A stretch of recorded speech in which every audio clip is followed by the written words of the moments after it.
بسم اللہ الرحمن الرحیم۔ میری خوبصورتی بنی میری دشمن۔ تین نقاب پوش لڑکے جنہوں نے مجھے اپنی ہوس کا نشانہ بنایا، پھر انہوں نے میری قبر کھودی اور مجھے اس میں زندہ دفنانے لگے۔ اس دوران میں نے ایک لڑکے کا نقاب اتار دیا جس کا چہرہ دیکھ کر میری روح کانپ گئی تھی، کیونکہ وہ تو میرا رات کے تقریباً 11 بجے کا وقت ہوگا جب وہ اس گاؤں کے سنسان بس اسٹاپ پہ اترا۔ بھری بس میں یہاں اترنے والا وہ اکلوتا مسافر تھا۔ گاڑی اسے اتار کر آگے بڑھ گئی تو اس نے ارد گرد نظر دوڑائی۔ جہاں تک نظر کام کر رہی تھی وہاں صرف کھیت اور اکا دکا درخت ہی نظر آ رہے تھے۔ اس نے جیب سے سگریٹ نکال کر سلگائی اور ایک لمبا کش کھینچ کر چل پڑا۔ یہ 15-20 سال پہلے ایک بار یہاں آیا تھا۔ بیگ کندھے پر لٹکائے سگریٹ کے کش لگاتا وہ سست روی سے چلتا رہا۔ وہ جانتا تھا کہ 3 کلومیٹر کا سفر اسے پیدل ہی طے کرنا ہوگا۔ پھر 3 کلومیٹر کے بعد اس کی پھپھو کا گاؤں ہے جہاں اس نے جانا ہے۔ پھپھو آپ نے بھی رہنے کے لیے دنیا کے آخری سرے کو ہی چنا۔ چلتے چلتے وہ بڑبڑا، اسے بہرحال چلنا ہی تھا، تب ہی سفر کٹ سکتا تھا۔ دوسرا گاؤں قریب آ گیا تھا۔ جمال کو اس گاؤں کے اندر سے بھی گزر کر جانا تھا۔ اس کے چاروں طرف کھیت تھے، راستہ صرف گاؤں کے اندر سے ہی گزرتا تھا۔ وہ جیسے ہی گاؤں سے نکلا اسے اپنے پیچھے کتے کی گراہٹ سنائی دی۔ جمال نے بجلی کی سی تیزی سے پلٹ کر دیکھا۔ اس سے کچھ فاصلے سفید رنگ کا ایک بڑا کتا جمال کی طرف دیکھ کر بھونک رہا تھا۔ جمال وہیں ساکت ہو گیا۔ جمال کتے کو پچکارتے ہوئے الٹے قدموں آہستہ آہستہ پیچھے ہٹنے لگا۔ جمال پیچھے ہٹنے لگا تو کتا کچھ اور قریب آ گیا۔ اس کے بھونکنے میں بھی تیزی آ گئی۔ اس نے افتاد پریشان جمال نے ادھر ادھر دیکھا تو اسے اپنے بائیں طرف ایک مکان کا بوسیدہ سا دروازہ نظر آیا۔ وہ آہستہ آہستہ اس مکان کی طرف بڑھنے لگا۔ کتا بھی اس کے پیچھے ہی آ رہا تھا۔ اس کے بھونکنے میں کمی آنے کی بجائے مزید شدت آ گئی تھی۔ ناعین اسی لمحے اسی مکان کا ہی وہ پوسیدہ دروازہ کھلا اور اس میں ایک جوان لڑکی نکل کر آہستہ آہستہ چلتی جمال کے قریب پہنچ گئی۔ اگر جمال اسے گھر سے نہ نکلتے دیکھتا تو یہی سمجھتا کہ یہ کوئی چڑیل ہے، مگر اس نے اپنی آنکھوں سے دروازہ کھلتے اور اس لڑکی کو باہر آتے دیکھا تھا۔ آپ کون ہیں اور رات کے اس پہر کو یہاں کیا کر رہی ہیں؟ لڑکی نے قریب آتے ہی جمال سے پوچھا۔ 16-17 سال کی وہ ایک خوبصورت لڑکی تھی جس نے عام سادہ سے کپڑے پہن رکھے تھے۔ مجھے اس گاؤں میں جانا ہے، جمال نے ہاتھ سے ایک طرف اشارہ کرتے ہوئے کہا۔ نہ چاہتے ہوئے بھی جمال کی نظریں اس لڑکی کی پاؤں کی طرف چلی گئیں۔ ڈرو نہیں، میں چڑیل نہیں ہوں، جمال کی نظروں کا مطلب سمجھتے ہوئے لڑکی نے مسکرا کر کہا۔ جمال شرمندہ سا ہو کر مسکرا دیا۔ آپ کہاں سے آئے ہیں؟ لڑکی نے دوسرا سوال کیا۔ جمال نے اسے اپنے شہر کا نام بتایا اور یہ بھی کہا کہ اس گاؤں میں اس کی پھپھو رہتی ہیں جن سے ملنے وہ یہاں آیا تھا۔ گاڑی خراب ہونے کی وجہ سے لیٹ ہو گیا ہے۔ اس گاؤں کی لڑکیاں ہمارے اسکول میں پڑھتی تھیں، ان میں سے ایک لڑکی میری کلاس فیلو اور بہت اچھی دوست تانیہ بھی تھی۔ پتہ نہیں وہ اب کہاں، کئی سال ہو گئے ہیں اسے دیکھا ہی نہیں، لڑکی نے عجیب سے دکھ بھرے لہجے میں حسرت سے کہا۔ تانیہ تو میری کزن کا نام بھی ہے، جمال نے اچانک کہا اور اپنے پھوپھا کا نام بتا کر پوچھا، کہیں یہ وہی تانیہ تو؟ جمال کے پھوپھا کا نام سنتے ہی لڑکی کی آنکھوں میں چمک سی ابھری۔ ہاں ہاں بالکل وہی ہے، اس کے ابو کا نام بھی یہی تھا۔ آپ اس کے کزن ہیں؟ لہجہ اشتیاق بھرا تھا۔ ہاں میں اس کا کزن ہوں، جمال نے کہا اور ساتھ ہی اس کا نام بھی پوچھ لیا۔ میرا نام سونیا ہے، سب مجھے سونی کہتے تھے، لڑکی نے کہا تو جمال اس کے آخری لفظ پر چونک پڑا۔ کہتے تھے؟ کیا مطلب؟ اب نہیں کہتے؟ جمال نے کہا تو سونیا گڑبڑا سی گئی۔ نہیں، میرا مطلب ہے کہ کہتے ہیں۔ جمال خاموش ہو گیا۔ اس نے سوچا کہ شاید لفظی غلطی ہے۔ حیرت کی بات یہ تھی کہ وہ کافی دیر سے یہاں کھڑی مجھ سے گفتگو کر رہی تھی، جیسے اسے کوئی جلدی ہی نہ ہو اور نہ کوئی اسے گھر والوں کی طرف سے کوئی مسئلہ ہے۔ آپ ایسا کریں، ہمارے گھر رات گزار لیں، صبح ہوتے ہی چلے جانا۔ ویسے بھی آپ نے کافی سفر پیدل طے کیا ہے، تھک گئے ہوں گے۔ میں وہاں کھڑی دیکھ رہی تھی جب آپ کو کتے نے گھیرا تھا۔ مجھے کتوں سے بہت ڈر لگتا ہے، اس لیے میں چھپ کر دیکھتی رہی۔ سونیا کے آخری الفاظ پر جمال کو ہنسی آ گئی۔ لڑکی کی آفر بری نہیں تھی۔ جمال سوچنے لگا کہ واقعی پیدل چل چل کر وہ تھک تو چکا تھا، مگر یوں کسی اجنبی لڑکی کے گھر میں رات گزارنا بھی ٹھیک نہیں تھا۔ شاید اس کے گھر والوں کو یہ بات اچھی نہ لگے، جمال نے سوچا اور اپنے خیالات کا اظہار اس لڑکی سے بھی کر دیا۔ گھر میں صرف میری ماں ہے، لڑکی نے کہا تو جمال کو مزید حیرت ہوئی۔ آپ میری دوست کے کزن ہیں تو میرے لیے بھی اجنبی نہیں رہے، لڑکی نے مسکرا کر کہا تو جمال کو اپنے سوال کا جواب مل گیا تھا۔ لڑکی نے ذرائع ہمدردی جمال سے رات گزارنے کا کہا تھا تاکہ اسے کوئی مزید پریشانی نہ ہو، وہ صبح آرام سے یہاں سے جا سکتا تھا۔ جمال نے ایک پل سونیا کے آفر پر غور کیا اور پھر اپنا بیگ اٹھا کر اس کے ساتھ چل پڑا۔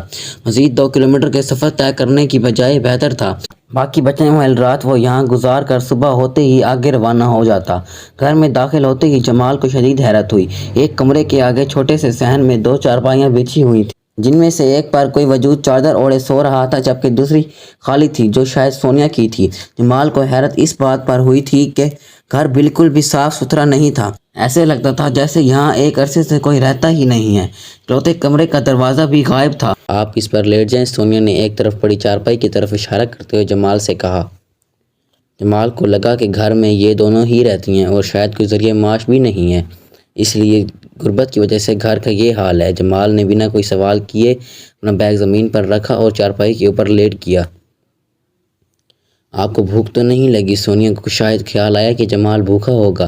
جمال کو اگرچہ بھوک تو محسوس ہو رہی تھی مگر اس نے گھر کی حالت اور وقت کے پیش نظر کہہ دیا کہ اسے بھوک نہیں ہے اور وہ نہیں چاہتا تھا کہ کسی وجہ سے رات کے اس وقت یہ لوگ تنگ ہوں۔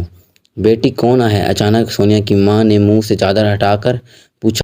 امی مسافر ہے، اسے دوسرے گاؤں جانا ہے۔ میں نے کہا رات زیادہ ہو گئی ہے، ہمارے گھر رات گزار لو، صبح چلے جانا۔ سونیا نے اپنی ماں کو جواب دیا۔ اچھا کیا بیٹی، شاید یہ ہمارے کام آ جائے، سونیا کی امی نے کہا اور چادر دوبارہ اپنے اوپر کھینچ لی۔ جمال سونیا کی والدہ کے الفاظ شاید یہ ہمارے کام آ جائیں سن کر چونک اٹھا۔ میں آپ کے کیا کام آ سکتا ہوں؟ جمال سونیا سے مخاطب تھا۔ کچھ نہیں، آپ آرام کریں، امی نے تو بس یوں ہی کہہ دیا ہے، سونیا نے جمال کو ٹال دیا۔ جمال چپ ہو گیا، البتہ اس کے ذہن میں ابھی بھی کئی سوال تھے، شاید یہ لوگ اس سے مالی مدد چاہتے ہوں۔ جمال نے سوچا اور کروٹ بدل لی۔ اس نے سوچ لیا تھا کہ صبح جانے سے پہلے وہ ان لوگوں کی مدد ضرور کرے گا۔ تھکاوٹ کی وجہ سے جمال کو جلد ہی نیند آ گئی تھی۔ صبح سورج کی کرنیں اس پر پڑیں تو وہ نیند سے جاگا۔ پہلے تو اسے سمجھ ہی نہیں آئی کہ وہ کہاں ہے، پھر رات بھر کا سارا منظر اس کی آنکھوں کے سامنے گھوم گیا۔ وہ جلدی سے چارپائی سے اٹھا اور ادھر ادھر دیکھا، وہاں سوائے اس کے کوئی اور زیر و نہیں تھا۔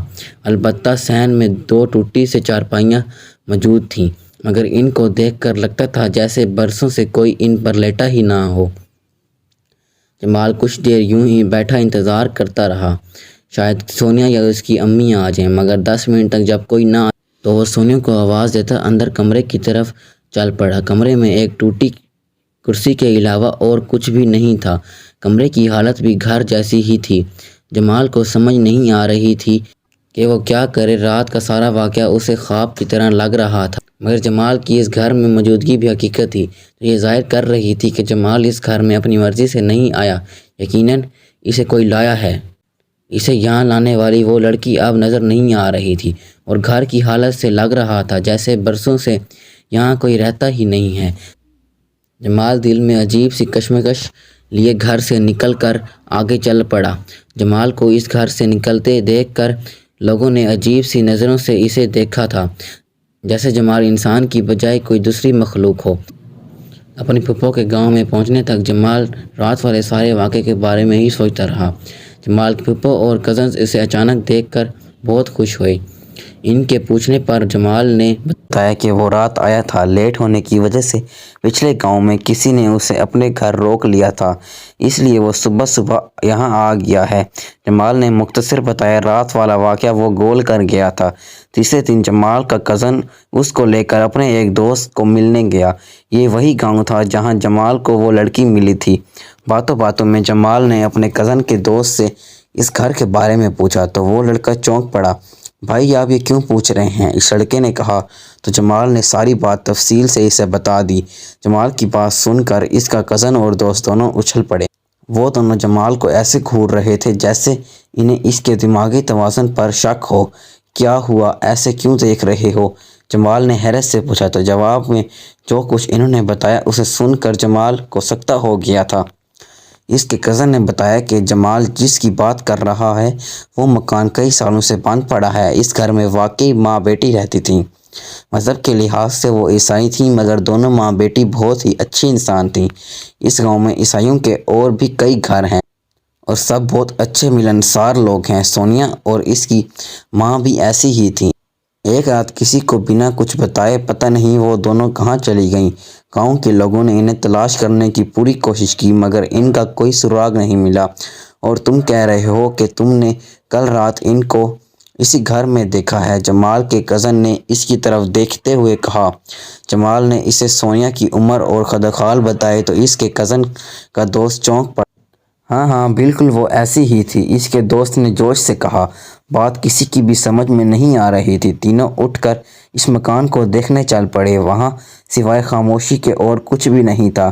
جمال نے گھر کا جو نقشہ ان کو بتایا تھا ہو بہو وہ ویسا ہی تھا۔ چارپائیاں ابھی بھی ویسی ہی پڑی تھیں۔ ذہن میں کئی سوال لیے وہ تینوں واپس آ گئے۔ البتہ جمال کو یہ ضرور پتہ چل گیا تھا کہ سونیا نامی وہ لڑکی اگر چڑیل نہیں تھی تو انسان بھی نہیں تھی۔ اسے یاد آیا کہ اس رات اس پہ جو کتا بھونک رہا تھا وہ دراصل جمال کو دیکھ کر نہیں بھونک رہا تھا بلکہ سونیا کو دیکھ کر بھونک رہا تھا، کیونکہ جمال نے سگریٹ سلگائی تو کتا خاموش ہو گیا تھا۔ سونیا نے کہا تھا کہ وہ اسے کب سے دیکھ رہی ہے مگر آگے نہیں آئی کیونکہ اسے کتوں سے ڈر لگتا ہے۔ جانوروں میں یہ خاصیت ہے کہ وہ کئی ایسی نادینہ چیزوں کو بھی دیکھ لیتے ہیں جو انسان کو نظر نہیں آتی۔ جمال نے اپنی کزن تانیہ کو ساری بات بتائی تو وہ اچھل پڑی۔ بالکل بھائی، سونیا نام کی ایک عیسائی لڑکی میرے ساتھ پڑھتی تھی اور کئی سال پہلے جب وہ کئی دن اسکول نہیں آئی تو ٹیچر نے اس کے گھر اسکول کے چوکیدار کو بھیجا تھا۔ چوکیدار کے مطابق سونیا اور اس کی امی پرسرار طور پر لاپتہ ہیں اور اب آپ کہہ رہے ہیں کہ وہ آپ کو اپنے گھر میں ملی ہے، شاید وہ واپس آ گئی ہو۔ تانیہ نے اپنا خیال پیش کیا مگر جمال جانتا تھا کہ کچھ بات تو ہے۔ اگر وہ واپس آ گئی ہوتی تو ان کے گھر کی ویسی حالت نہ ہوتی اور وہ دن میں بھی انہیں ملتی۔ اس کے گاؤں والے بھی ان کی واپسی سے لا علم تھے۔ جمال نے تہیہ کر لیا تھا کہ وہ اس کہانی کا پتہ لگا کر رہے گا۔ اگلی رات وہ اسی گاؤں میں اپنے کزن کے دوست کے گھر موجود تھا۔ رات کے 11:30 بجے وہ اس گھر سے نکلا اور سونیا کے گھر کے باہر جا کر بیٹھ گیا۔ اسے وہاں بیٹھے صبح ہو گئی مگر اس کا مقصد پورا نہیں ہوا۔ اسے سونیا نظر نہیں آئی تھی۔ اگلی رات وہ پھر وہیں موجود تھا۔ رات 12:30 کا وقت ہو جب جمال کو سونیا کے گھر کے پاس ایک سفید سایہ نظر آیا۔ جمال فوراً اس کی طرف چل پڑا۔ اس سائے کے قریب پہنچنے سے پہلے ہی جمال سونیا کو پہچان چکا تھا۔ سونیا سپاٹ چہرہ لیے جمال کو قریب آتے دیکھتی تھی۔ کون ہو آپ؟ جمال نے اس کے قریب پہنچتے ہی کہا۔ میرے پیچھے آ جاؤ، سونیا نے کہا اور واپس گھر کی طرف چل پڑی۔ جمال نے ایک پل سوچا اور پھر اس کے پیچھے چل پڑا۔ جمال سونیا کے پیچھے گھر میں داخل ہوا تو چونک پڑا۔ بالکل اسی رات کی طرح آج بھی چارپائی پر ایک وجود چادر اوڑھے سو رہا تھا۔ قدموں کی چاپ سن کر اس نے چہرے سے چادر ہٹائی اور پوچھا کہ کون ہے؟ امی، جمال ہے۔ سونیا کا جواب سن کر اس نے پھر چادر اپنے اوپر کھینچ لی۔ سونیا نے اسے اشارہ کیا اور کمرے کے اندر چلی گئی۔ جمال بھی حیران سا اس کے پیچھے کمرے میں داخل ہو گیا۔ سونیا کمرے کی وسط میں کھڑی زمین کو گھور رہی تھی۔ ہم کئی سال سے یہاں رہ رہے ہیں، سونیا نے فرش کی طرف انگلی سے اشارہ کیا۔ جمال کی سمجھ میں کچھ نہیں آیا تھا۔ اس نے چونک کر سونیا کو دیکھا۔ سونیا بدستور زمین کو گھور رہی تھی۔ کچھ دیر بعد اس نے سر اٹھا کر جمال کو دیکھا اور بتانا شروع کیا۔ کچھ سال پہلے ایک رات ہم ماں بیٹی گھر میں سو رہی تھی کہ اچانک 3 نقاب پوش لڑکے دیوار پھلانگ کر اندر آئے اور ہم دونوں ماں بیٹی کو جاگنے سے پہلے ہی قابو کر کے رسیوں سے جکڑ دیا۔ وہ تینوں لڑکے اسی گاؤں کے ہی رہنے والے تھے۔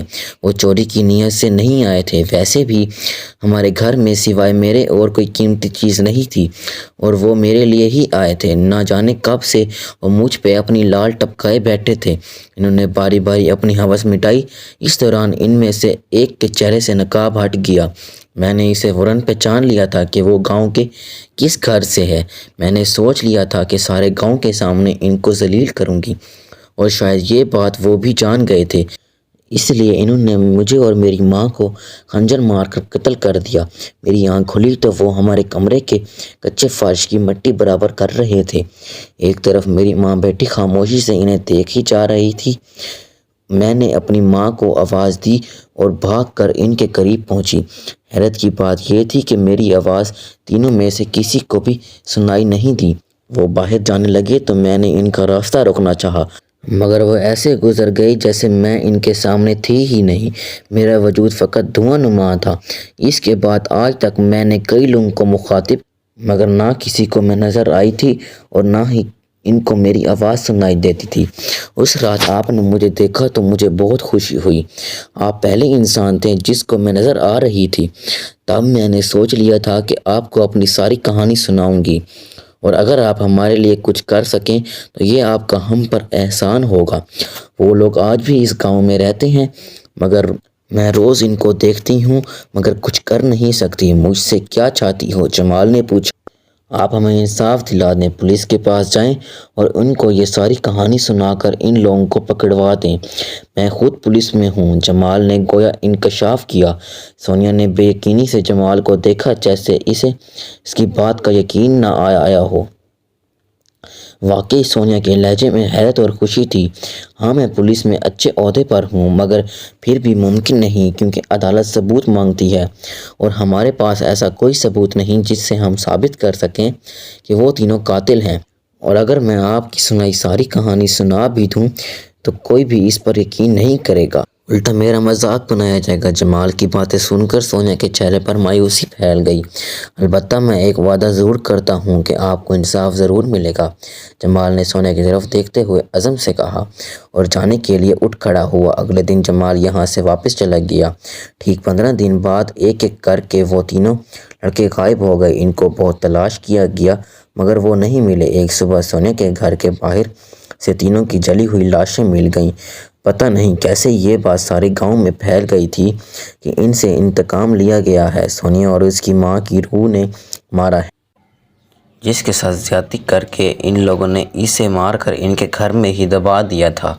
گاؤں کے لوگوں نے اس بات کی تصدیق کے لیے سونیا کے گھر میں بنے کمرے کی کھدائی کی تو انہیں وہاں سے 2 ڈھانچے ملے تھے جن کو عیسائیوں کے قبرستان میں دفن کیا گیا۔